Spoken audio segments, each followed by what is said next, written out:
నువ్వు సిట్టు లట్టు పొట్టు ఎన్నన్నా వేసుకో, ఏమన్నా చేసుకో, మాకు న్యాయస్థానాల మీద గౌరవం ఉంది. నువ్వు ఎక్కడికి పిలిచినా వస్తా, ఎన్నిసార్లు పిలిచినా వస్తా, నిజాయితీగా సమాధానాలు చెప్తాం. మేము భయపడం. చట్టం మీద మాకు గౌరవం ఉంది. నీ చిల్లర రాజకీయాల మీదనే మాకు అసహ్యం ఉంది. వెగటు పుడతా ఉంది ప్రజలకు. నీ భాష, నీ మాటలు వింటా ఉంటే రోత పుడతా ఉంది ఇలా రాష్ట్ర ప్రజలకు.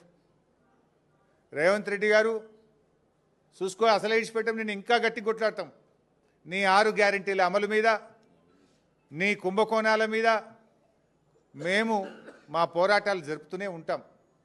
మాది ఉద్యమ పార్టీ, రాష్ట్రం సాధించిన పార్టీ బీఆర్ఎస్ పార్టీ. మేము కేసీఆర్ సృష్టించిన సైనికులం, కార్యకర్తలం.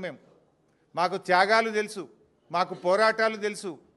నీలాగా వెన్నుపోట్లు, కుట్రలు, కుతంత్రాలు, చీకటి రాజకీయాలు మాకు తెలియవు. మా కేసీఆర్ నేర్పింది పోరాటం, త్యాగం, ప్రజల పక్షాన నిలబడడం మా కేసీఆర్ గారు నేర్పినారు. నువ్వు ఎన్ని సిట్ నోటీసులు పంపుతో పంపు, మేము భయపడేది లేదు. కానీ నువ్వు దర్యాప్తు పేరు మీద ఆడుతున్నటువంటి ఈ నాటకం తెలంగాణ ప్రజలు నిశ్చితంగా గమనిస్తూ ఉన్నారు.